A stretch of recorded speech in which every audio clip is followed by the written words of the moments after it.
Those with great merit must go through 5 kinds of suffering because blessings do not arise by themselves, but quietly blossom out of adversity. There is an old saying people often mention in passing like a breeze: the more blessed a person is, the more they must endure. It sounds paradoxical, but the more one reflects on it, the more one feels its depth, like a scripture written in tears. For in human life there are sufferings born of carelessness, of karmic forces, of things unwholesome that we ourselves once created. But there are also sufferings that are not the arrival of bad karma. They are the armor that protects the blessings growing within us, like a lotus that grows from mud. Without mud, there can be no fragrance. Blessings are the same. They do not sprout in comfort, but blossom after seasons of storms. Therefore, some people are born already carrying heavy sorrows, enduring injustice, facing adversities that seem to have no way out. They do not understand why they suffer so much, nor why the better they live, the more trials they face. Yet in the Buddha's teaching, everything has an explanation. Those with great vows, those who have sown deep merit, often have to repay old karma early, so that their hearts may be light as they step onto the path of virtue. Just as one who wants to cross a vast ocean must cast out the heavy stones from the boat. Those pains are for filtering, for purification, for helping the mind become clearer, so that blessings can be preserved later. There is a little known truth: the greatly blessed person is not someone who becomes rich right away, nor someone who finds luck wherever they go, but someone who, though walking through tempests, still keeps inner dignity. Someone covered in scars, yet does not take revenge on life. Someone who accepts loss without anger, endures deprivation without closing the heart. That very mind is a sign that blessings are approaching, and before they arrive, they often send 5 deep kinds of suffering to test whether one is worthy to keep them. For blessing is a refined energy. It does not remain with those who still compete, still crave, still chase illusions. Only when the mind has been cleansed through trials is a person clear enough to hold lasting blessings. The Buddha taught those who practice and wish to realize great fruits must endure great hardship. If people wish for a beautiful destiny, they too must pass through bends in the road filled with trials. There is no shortcut, and no blessing falls from the sky without cultivation and careful keeping. 1. The suffering of being envied and slandered even when you have done nothing wrong. There is a quiet paradox at work in life. The more rightly and brightly you live, the more easily you become a thorn in the eyes of those still in darkness. You do not harm anyone. You do not contend. You do not speak harshly. You do not keep score. You should be left in peace. Should you not? Strangely precisely, when you are gentle, humble, and kind, some will envy you, speak ill of you, and slander you without mercy. That is because light always dazzles those who dwell in the dark. When you begin to live in blessing, you will see this clearly. Truly blessed people do not need to show off. Blessing resides in conduct, in the calm gaze, in humility before others. Yet this composure unsettles the anxious. Some are angry because you are at peace, suspicious because you keep silent, convinced you are weak because you do not retaliate. From there, they say what is untrue, and sow unwholesome words. The Buddha himself was slandered. Some tried to entrap him with a woman and then accused him that she was pregnant by him. Some fabricated that he taught wrongly and led beings astray. But the Buddha remained still. Why? Because a clear mind needs no defense, and when karma arrives, one simply endures patiently until it passes. In the Anguttara Nikaya, it is taught when a person's mind is as pure as clear water, even if someone throws in mud, the mud will sink and the water remains water. When you have sown great merit, you will have light, and that light does not need display. It reveals itself in your bearing. But light also makes those living in darkness feel exposed. Instead of learning from it, they choose to pull you down to feel less inferior. That is when the blessed person is tested. Will you grow angry when people speak falsely about you? Will you flare up when you are misunderstood? Will you abandon wholesome practice just because hearts around you are not aligned? If you pass, your blessing stands firm. If you harbor resentment, that blessing is shaken. A tree beginning to blossom is struck by stronger winds, A sturdy eave is tested by heavier rains. So it is with the blessed, their light invites life's tests. There was a woman, a lay nun, who lived a plain life without seeking fame or profit. Each day she only chanted sutras and taught poor children for free, never stirring up trouble. Yet some in the village invented stories that she had once cheated. Others pretended to be devout, even stole someone's husband. Some came to harass her, shouted insults, and threw stones into her yard. She said nothing, only smiled, and continued chanting. When asked, "Are you not sad?" she replied, "They do not hate me. They hate the good they cannot yet bring themselves to do. I am not living so they will love me. I live so that my own heart stays bright." Years later, the one who had slandered her fell ill with no one to care for them. She was the one who brought porridge every day. That person wept and asked to repent. She said, "You do not need to apologize to me. Just live differently from now on." And that person truly changed, began to study the Dharma, and vowed to do good.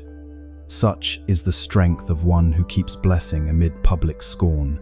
Amid a world full of contention and jealousy, the bearer of blessing is the one who can endure slander yet still keep virtue. No retaliation, no anger, no abandonment of kindness. That blessing cannot be shaken. So if one day you feel bewildered that someone envies you for no reason or fabricates stories when you are living rightly, understand that it is not a calamity. It is karma's reminder that you are stepping into a wider field of light. Darkness does not wish to lose you easily, but if you pass through, you will enter a sky of serenity few ever reach. 2. The suffering of having success continually delayed and thereby gaining a mind as steady as a mountain. There are people who, despite great effort and tireless striving, do not see achievement arrive as they hoped. Others do something once and succeed while they try again and again and are still stalled.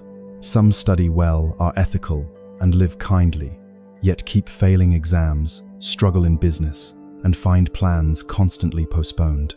Outsiders may say their luck has not come, their time has not arrived. But for those bearing great blessings, these very delays are the crucial phase that forges a steady heart, endurance, patience, and humility before life. The Buddha taught in the Anguttara Nikaya, a practitioner should not seek attainment hastily. Haste agitates the mind. Attainment comes at the right time, like a lotus blooming in turbid water, without being stained by the mud. Slow is not failure. Going slow allows blessings to ripen fully. The blessings of those who carry a great mission cannot be forced to mature. If they are bestowed too early when the heart is not yet deep and the mind not yet steady, that very success becomes the cause of downfall. That is why those with great blessings often must wait. They wait until the heart is calm, virtue complete, and wisdom bright. Then blessings will bloom like a lotus in its season. Have you noticed? Those who succeed early, if lacking inner strength, are easily proud, easily lost, and easily lose everything. But those who pass through many failures and endure every hardship often succeed with humility, depth, and durability. Therefore, if you are someone who must move more slowly than others, who must watch others soar while you struggle, please do not resent it. It may be the invisible protection that the universe, karmic forces, and the Buddhas are granting you. Like parched soil long without rain, that when rain finally falls, absorbs it more deeply than ground only recently dry. Like a seed sprouting in stone that when it grows, roots more firmly than one sown in soft earth. Delay is a form of protection from conceit, from grasping, and from the collapses that come when blessings are not yet strong enough to bear success. The story of the Buddha is a profound testament. Before enlightenment, he practiced asceticism for 6 years. Lived in the forest, ate a sesame seed, drank a drop of water. Many times he seemed to reach the heights of meditation, yet full wisdom had not opened. He faced temptations, endured ridicule, and was regarded as someone who had abandoned the world. But through perseverance, patience, and letting go of attachment, he attained complete awakening. Had he been hasty, had he wished for quick attainment, perhaps the Buddha Dharma would not exist in the world today. And you as well, if you have given your all and kept an honest heart, yet results have not come, do not despair. See it as a necessary delay. Perhaps you are being taught patience. Perhaps you are being asked to stop and look carefully at the causes you have planted. Or perhaps your blessings are being kept at a deeper level, awaiting your sufficient clarity to receive them. Sometimes that delay is karma's way of testing us, heaven's way of checking whether we truly keep a clear heart, whether fame and profit can knock us out of our true mind. Only when we have stood firm in strong winds are we worthy of flying far. 3. The suffering of always having to shoulder everything yourself, and thereby being entrusted by heaven and earth with great responsibility. Some people seem born to carry the heaviest share in a family, in a community, even in an unresolved stream of karma from previous lives. They do not choose it yet. Circumstances continually place them in the role of the one who bears the load. When something important arises, they are called. When the whole household is in turmoil, they are the one relied upon. When someone suffers, they are expected to comfort and console. And when they themselves grow weak, no one asks after them. How could such a person not suffer? But the Dharma looks deeper. It does not see only suffering, but a sign that you have accumulated wholesome karma over many lifetimes. And when great blessings begin to sprout, great karma will also come to be resolved. Just as the strong can carry heavy burdens, only those with steady minds can be a refuge for others. When your roots are firm, others can safely lean on you. But dear one, have you ever asked why you must strain to carry everything? Why the hardest tasks fall to you? Why others can complain and quit, but you cannot? It is not because you are unfortunate, but because you are being chosen. Chosen to keep a bright heart in dark days. Chosen to be the one with insight amid ignorance. Chosen to lead the way without needing recognition. Such people suffer, but it is the suffering of a bodhisattva, learning how to liberate the world. In the Avatasaka Sutra, Bodhisattva Samantabhadra makes this vow to bear suffering in place of sentient beings without resentment. That vow may seem lofty, yet it appears right here in this life. In mothers quietly raising children through hardship. In fathers working day and night without complaint. In elder sisters and brothers caring for an entire family without demanding love in return. They are bodhisattvas among us. They are those with great blessings repaying great karma, not with blame but with compassion. Look closely at your life. Is it true that whenever you collapse, it is because someone needs you? Whenever you want to let go, something happens that forces you to rise again. This is not random. It is that you are not yet permitted to let go. Heaven has not granted you leave to let go. Your blessing lies in this bearing. Your virtues are growing precisely through these trials. Those with great blessings are not those who live comfortably from the start, but those placed in circumstances that train the inner life. As gold must be forged in fire, those with blessings must pass through pain. Yet you will see the more you bear, the more unshakable your steadiness becomes. The more you endure, the more deeply you understand human hearts. The more you care for others, the more you can inspire and lead. That is blessing, that is virtue, that is the path opening for you. Not through praise, but through growth from within. There was a poor old woman living in a remote village. She cared for 5 orphaned grandchildren. Every day she carried water-tended vegetables, gathered firewood, cooked and chanted sutras. Anyone looking at her would see hardship, yet she always wore a gentle smile. When people asked, "Aren't you tired?" she simply replied, "If I can carry it, I am blessed." That simple sentence pierces the heart.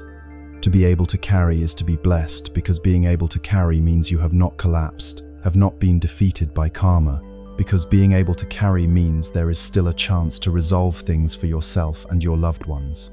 People like that old woman are what the Buddha calls hidden bodhisattvas. They do not preach, they are not prominent, but their vows are deep as the sea. Therefore, dear one, if life feels too heavy right now, if you are the only one standing firm in a family that is splitting apart, if you are the only one still taking care when others have let go, do not think yourself unlucky.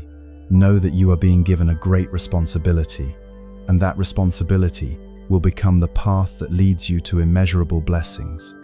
When you help others find peace, you plant seeds for your own peace. Later, when you endure patiently to preserve harmony, you sow seeds for a tranquil life.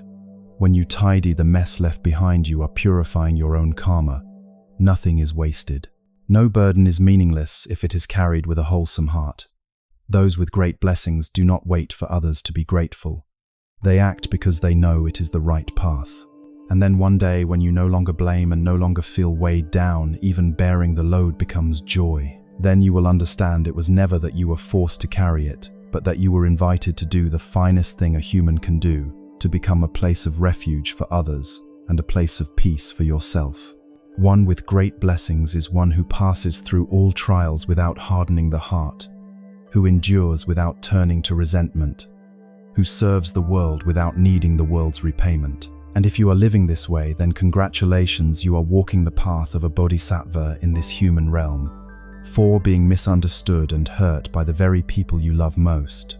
It is not strangers who wound us the deepest, but those in whom we once placed the most trust. It is not betrayal out there that fells us, but the quiet crack from those to whom we once gave our whole heart. The paradox is this: the more we love, the deeper the pain when we are hurt. The pain caused by loved ones is unlike any other pain.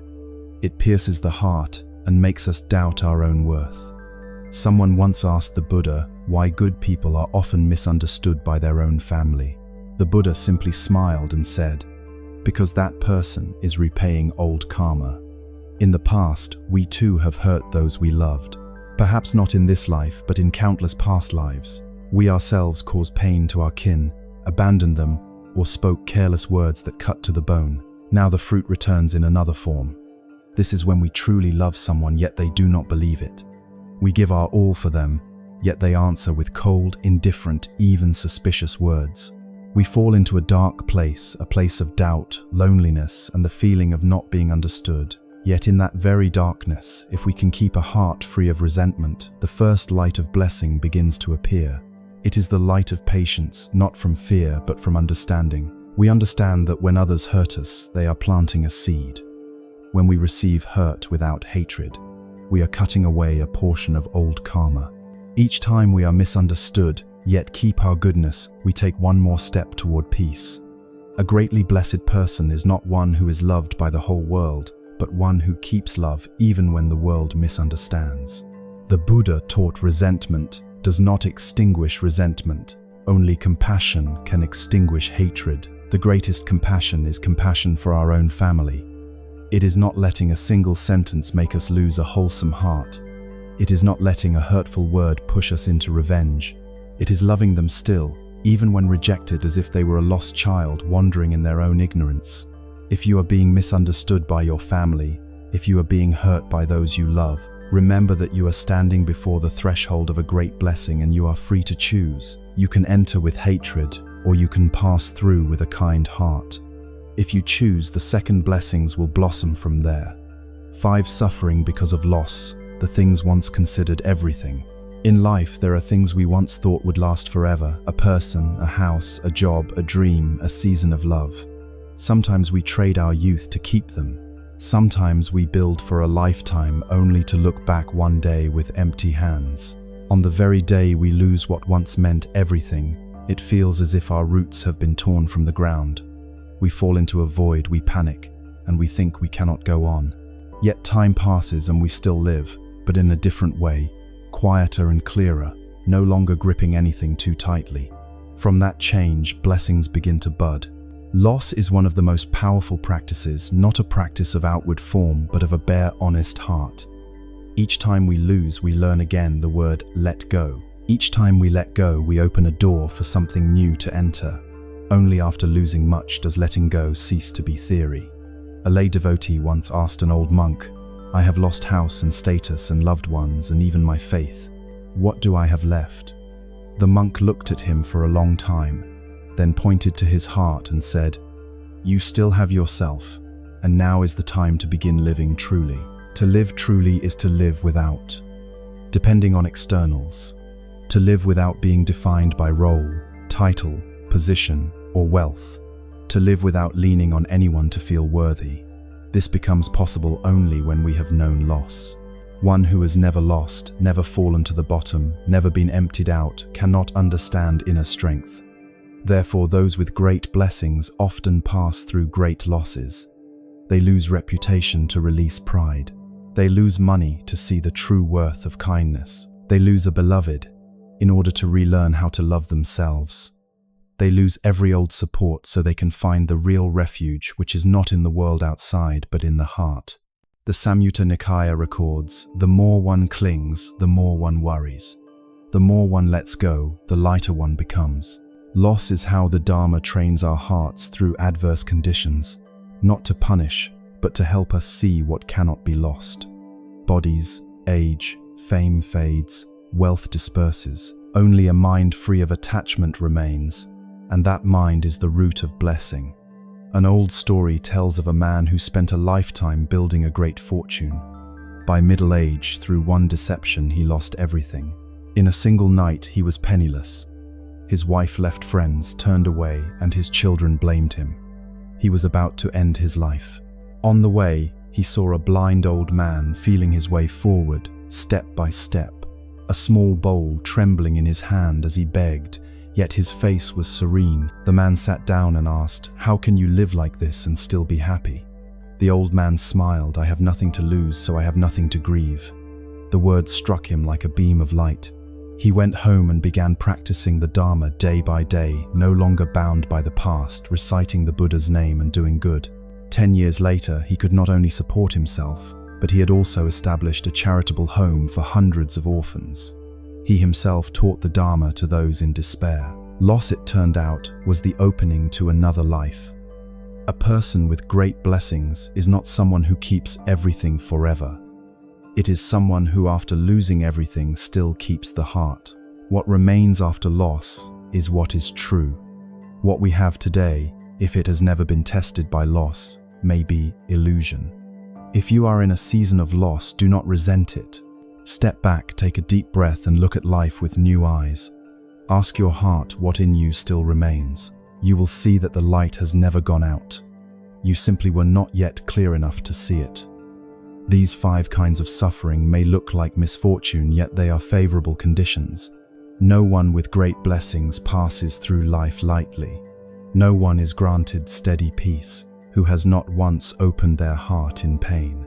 Great blessings bloom only in those who know patience, who know quiet, who know how to love even while being hurt. A greatly blessed person is not one born into plenty, but one who, even born into hardship, keeps a heart free of hatred.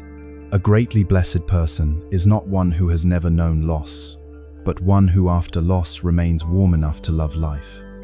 There are people who walk through the marketplace without contention. There are people who greet everyone with respect, who yield, who care. There are people who quietly accept the short end, yet are always a support to others. There are people who do good all their lives, asking no return, giving without waiting to receive. These are the ones who quietly create blessings. Their blessings do not flare like fireworks. They are like dew sinking into the earth. One day, when those blessings are full, they become a cool spring that soothes their own life and the lives of all who pass by. Dear friend, if you find yourself in the midst of suffering, do not be afraid. It may be a sign that you are walking the path of one greatly blessed, and if you have enough faith, understanding, and steadiness to pass through that suffering with kindness and patience, you will not only keep your blessings, but deepen their roots for the lives ahead. Each time you endure pain without giving rise to resentment, you plant a wholesome seed in yourself. Each time you step back yet keep a loving heart, you move one step closer to peace. Such is life. No one is immune to pain. Some wither because of suffering, others blossom because of it. The Buddha does not prevent karma from arriving, but he gives us wisdom and compassion so that we can pass through karma without losing ourselves. We cannot choose what happens to us, but we can choose how we face it. If you choose to face it with understanding and love, that suffering becomes a springboard to true happiness. There are days when a kind heart wants to give up, having tried so hard, endured so long, and kept goodness amid so much contradiction, yet the sweet fruit still seems not to come. They look around and see those who speak harshly, being praised the cunning, finding broad, easy roads. while they themselves must stand in the crosswinds of life, in unjust judgments, in the chill of fate's indifference. Someone once said, "To live righteously in this world is like carrying a flickering lamp in the wind, easy to snuff out, easy to shatter. But precisely because it is fragile, it must be guarded. Only the light in a good person's heart can guide a world full of darkness." There was an orphan who lived at the corner of a market, sweeping for the stalls each day in exchange for leftovers. Some days adults drove the child away. Some days passers-by mocked the smell. Yet every evening the child curled up in a thin blanket and softly recited a few lines of scripture learned by ear from a nearby temple. An old man asked, "You have nothing, how can you still believe in the Buddha?" The child answered, "I believe, because if I can still keep a good heart, then surely this world has not ruined me." The old man wept. Goodness does not need the world's kindness to be born. It is keeping the heart good amid the harshest treatment. People of goodness keep walking because each step transforms karma. Not everyone will understand you or see your heart, but the Dharma realm sees karma, sees cause and effect see, and heaven and earth see. Perhaps you are lonely, tired, bearing unfair burdens no one knows about. Do not let that make you drop the goodness in your heart. Once the good heart cracks, you are no longer yourself. Remember that blessings do not arrive the instant you do a good deed. They are like seeds lying deep in the soil, needing seasons of rain and scorching sun before a tender shoot can rise. The virtuous live like the earth itself, quietly holding the seed patiently, waiting for the weather to change. One day that quiet perseverance will bloom into a flower, not showy but fragrant and enduring. If you are suffering today, yet still choose to do good, to harm no one, to avoid scheming and resentment, then you are already far along the path of transforming karma. Goodness will not shield you from every sorrow, but it will keep you from collapsing within sorrow. And when the hardest times have passed, you will become the place others return to learn how to cross storms with a steadfast heart. One blessed with great merit is not necessarily rich, famous, or praised. One blessed with great merit is someone who keeps an unchanging heart in a changing world, who will not sell their conscience for ease, who does not do what is wrong, even in loneliness, who quietly sows good without needing recognition. True blessing is not in what others say about you. It lives in your heart, how much of your innate goodness you still keep after everything. Good person, keep going. The road you walk, though full of thorns, will lead at last to a garden where flowers bloom in every season. The work you do, though unknown to others, is recorded by the blue sky. The seeds of blessing you are sowing, though not sprouting today, will one day become trees that shade future lives so long as you do not stop. Those who live kindly often suffer in silence. When misunderstood, they choose patience. When they lose, they endure quietly without complaint. They know that each complaint stirs the mind. Each argument adds another tangle of karma. Each premature rebuttal wounds both self and other. Thus, the virtuous gradually learn to be silent before what is wrong, patient before what is crooked, and humble before what is vexing. Not because they are weak, but because they grasp a deep truth. Those who sow goodness need not hurry, for sweet fruit takes time to ripen.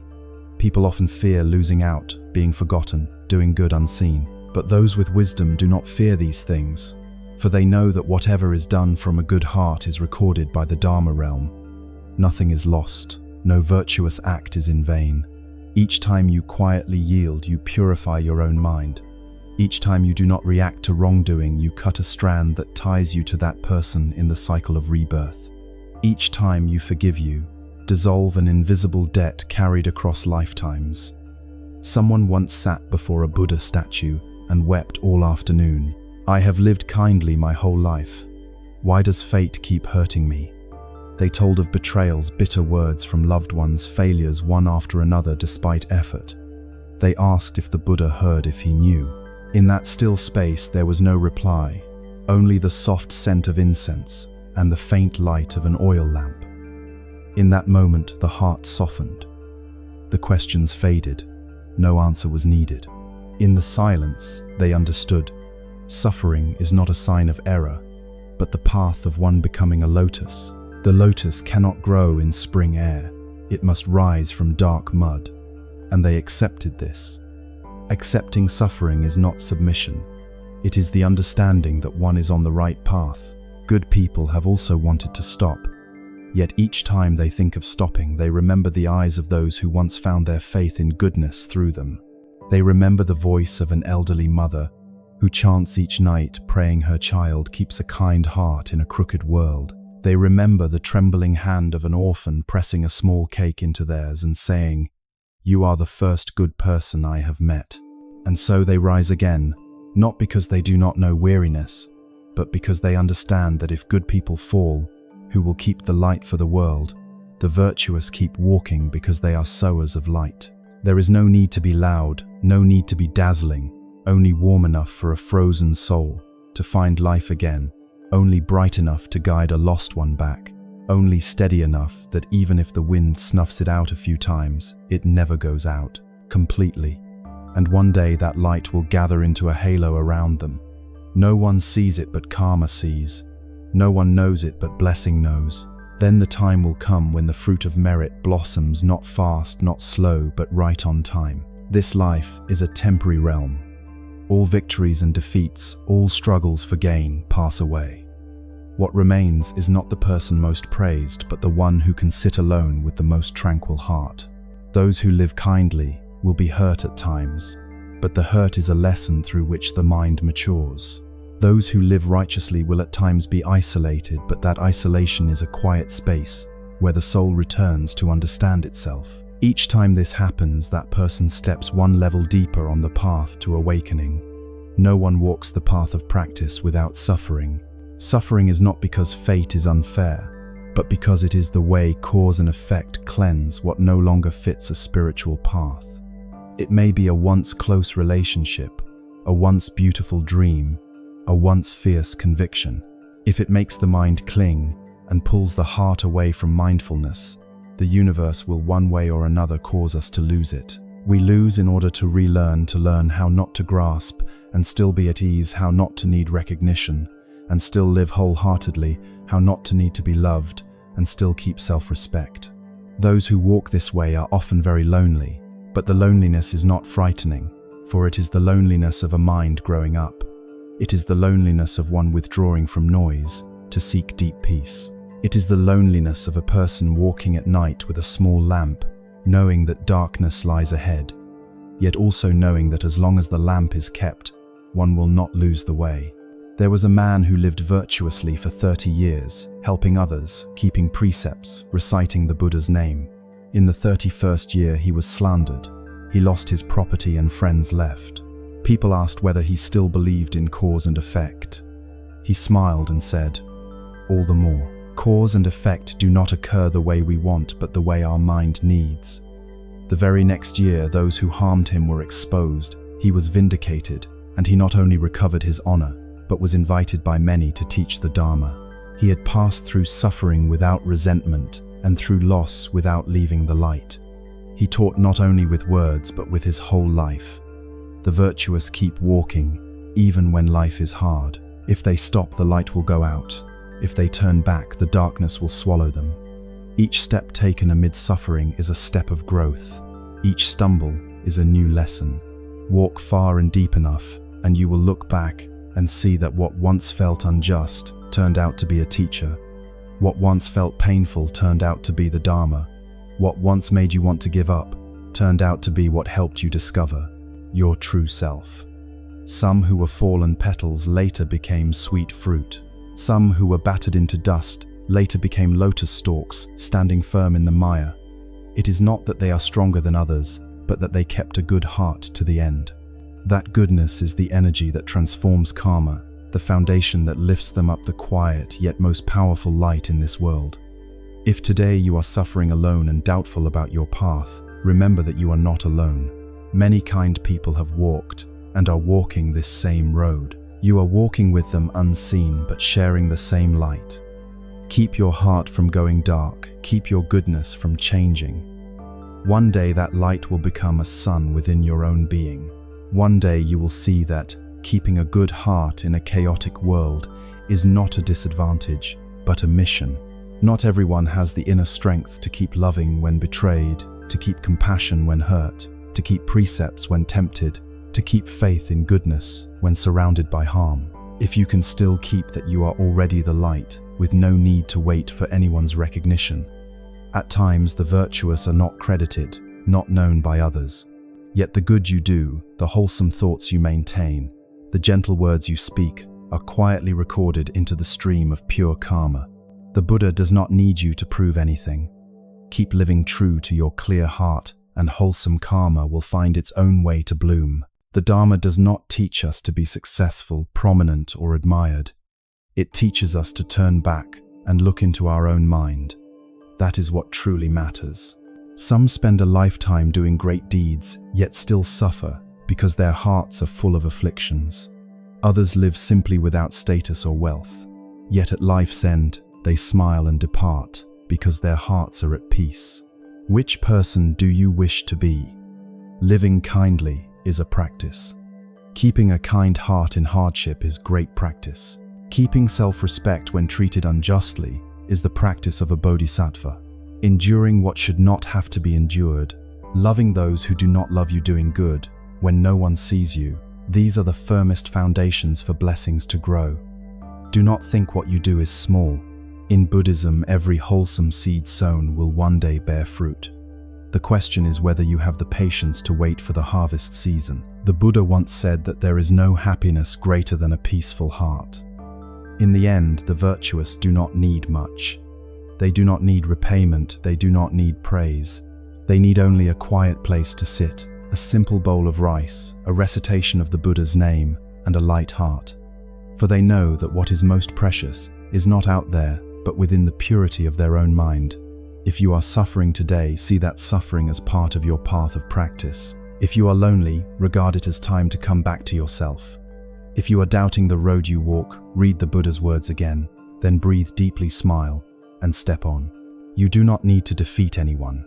You only need to overcome the deluded mind within, and you have already won greatly. Every good-hearted person is a flower.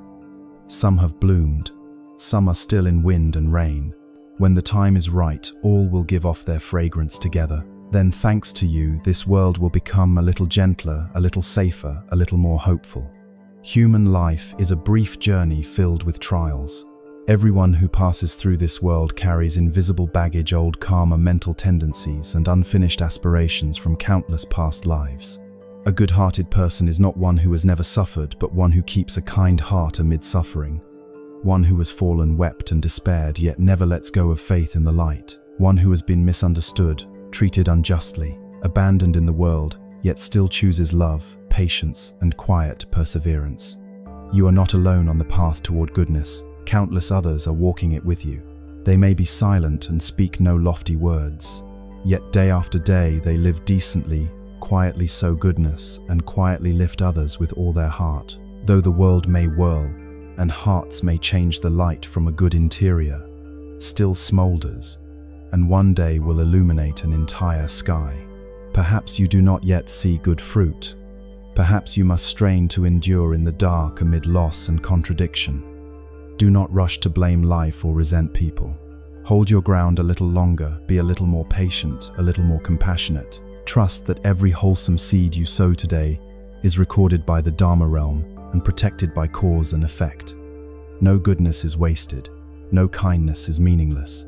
Blessings do not come in haste, but they come in time. Peace does not arrive with noise, but it arrives when your heart is awake enough. Some rewards are not found in money, fame, or position, but in this you still sleep well, because your heart holds no resentment. You still find life beautiful because your heart still loves, and you can still smile even when life is not easy. There are stretches of life when a person seems to be collapsing, loss upon loss, misfortune upon misfortune. From the outside, it looks like a run of bad luck. Yet if that person keeps a good heart, lives without resentment, and keeps a calm mind, this may not be calamity at all, but the first sign that heaven is changing their fate. Blessings do not arrive with fanfare. Good fortune does not knock with drums and trumpets. In this universe, everything begins softly. If you are attentive, you will notice that heaven always leaves a few signs for those with the affinity to see them. You begin to turn inward to slow down, no longer chasing the crowd, no longer trying to keep up with anyone, no longer seeing misunderstanding as a catastrophe, no longer letting criticism agitate your mind. You choose silence not from weakness, but from understanding. You choose not to argue, not because you do not know, but because you know what must be protected more, the peace in your heart. Once a careless sentence could make you angry. You could lose sleep because someone was one step ahead. A cold glance could unsettle you. Now your heart is calm. You see such things as a breeze skimming the surface of a lake light, not enough to raise a wave. To outsiders you may look weak, resigned, or compliant. In truth, you have passed the stage of being easily provoked and easily hurt. You have gone far enough in the game of winning and losing to know the price of wanting to win is fatigue. The price of insisting on being right is tension, and the price of refusing to yield is the loss of peace. So you choose to let go not of life but of the ego, not of responsibility but of stubbornness, not of ideals but of the hunger to be acknowledged. At that very moment, a new door opens within you, a door leading to awakening. Your mind no longer sways with praise or blame, no longer gets driven by others' moods. You grow still like the face of a lake. Even if the sky pours down rain, the surface ripples lightly and returns to calm.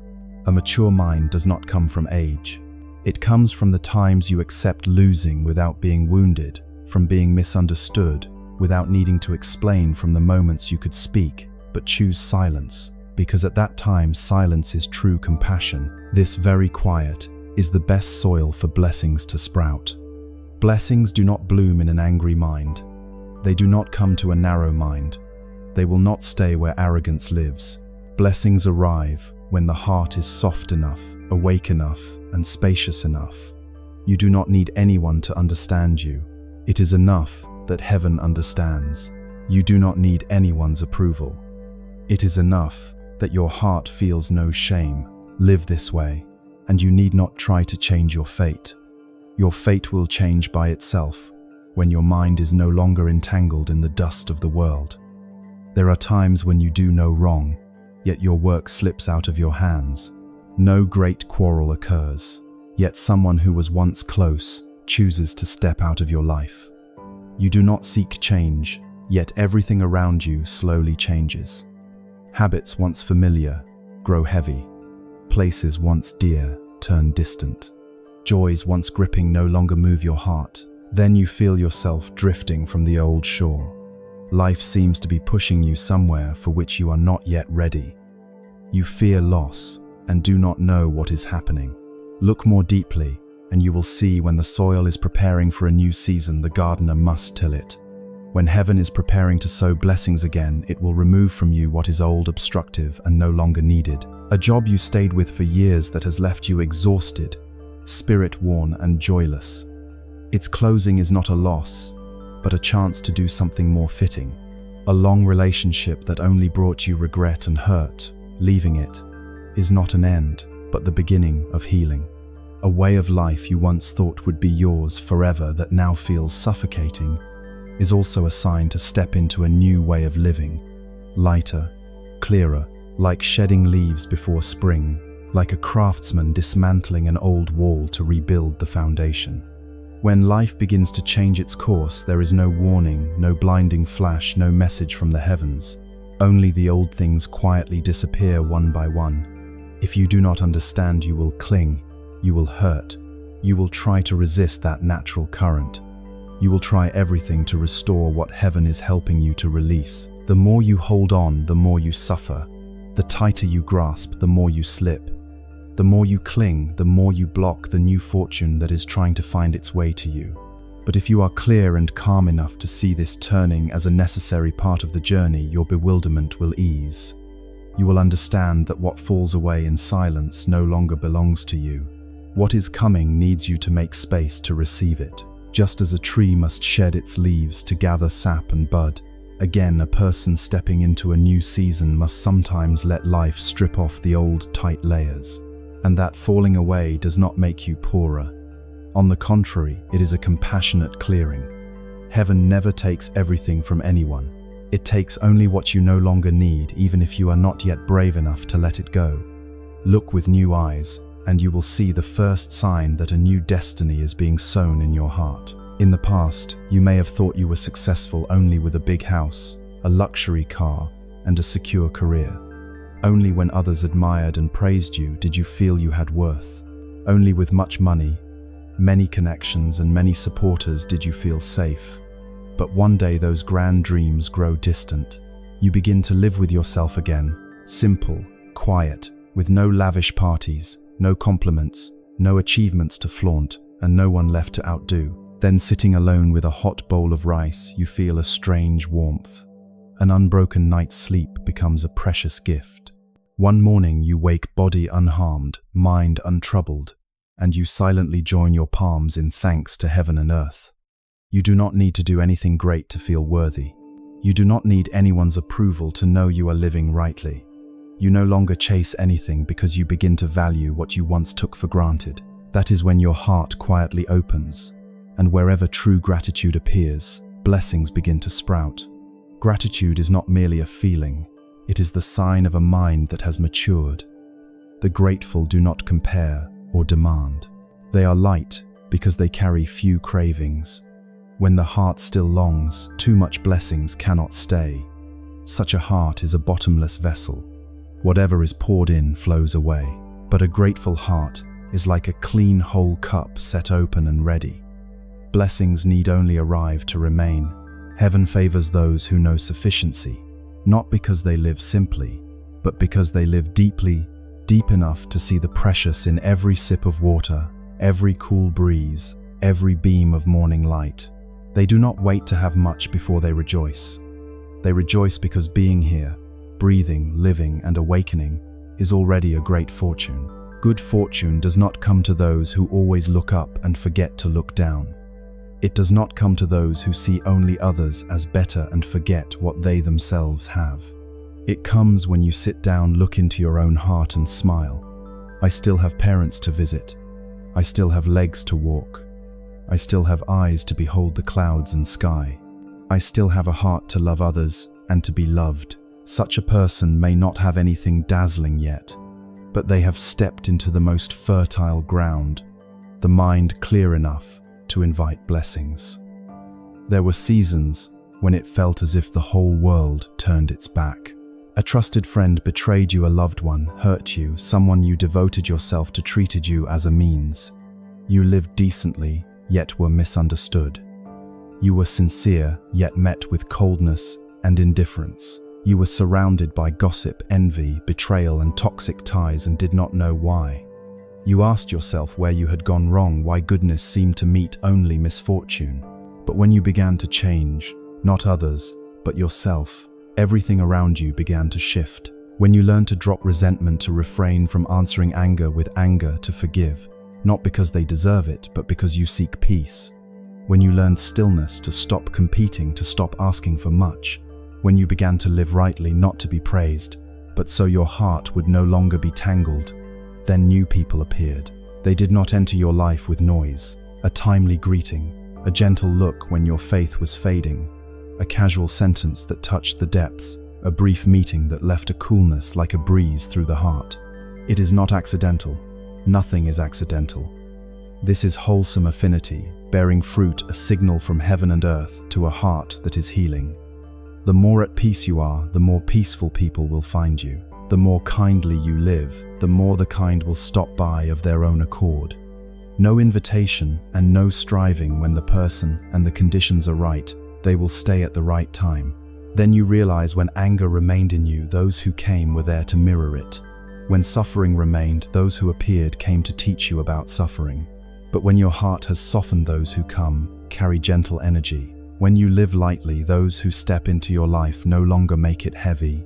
They may be with you only for a time, not long, but they come like a wholesome breeze to remind you that you have entered a new phase, one in which you no longer attract scandal, no longer face those who come, only to take, no longer get swept into ties that drain the heart. You begin to meet people with depth, who speak little but truthfully, who are not flashy but full within, who do not need you to pretend to be anyone because they see your true self.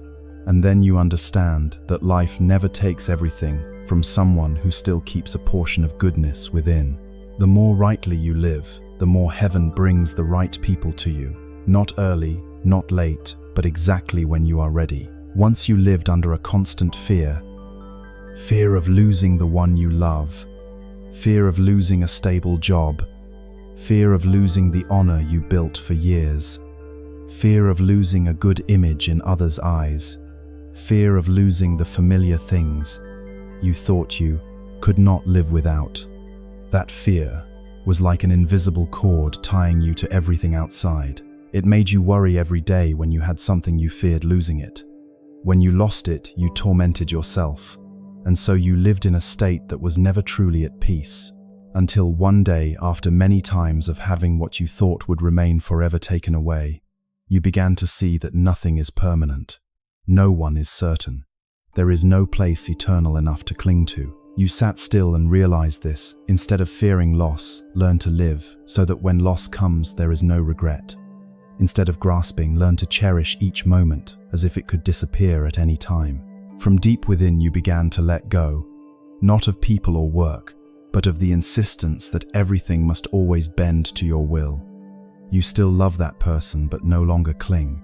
You still value that job, but no longer let it define your worth. You still live wholeheartedly, but your heart no longer fears being abandoned, forgotten, or shortchanged. And strangely precisely, when you stop fearing loss, you begin to keep more. Your mind is light. Your energy is open. Those beside you feel safe because you do not demand. Work flows more easily because you are not straining to possess it. You no longer exhaust everything around you, and life in gratitude returns to you. Fearlessness toward loss is a sign you have left the darkness of ignorance and stepped into the light of mindfulness. You understand that coming together and parting are simply expressions of conditions. No resentment, no regret, no grasping, only a quiet cherishing and a readiness to release when conditions are complete. At that very moment, heaven can entrust you with more precious things, not because you are skilled or have prayed much, but because heaven sees you are clear, deep, and spacious enough to hold without bondage, to receive without attachment. That is when blessings arrive, destiny turns, and the heart stands firm. Life is no longer a battle, but a journey of living fully in each moment. There was a time when you suffered so much that each night you folded your hands in prayer, asking only for simple things: peace in your heart, fewer obstacles in your work, less illness among your loved ones, fewer rough patches in life. You were sincere. You chanted, recited, lit incense each morning. You tried to live well, to do good, to give, to be patient. Yet the more you asked, the emptier you felt. The more you wished, the more uneasy your heart became. The more you prayed, the more your tears fell. And then one day, after too much weariness, you stopped asking. Not because you lost faith, not because you were disappointed, but because you understood something deeper. This life does not move according to our wishes. It moves according to the law of cause and effect. You let go, not to give up, but to trust the ordering of things. You no longer begged. You began to live quietly, mindfully, without forcing.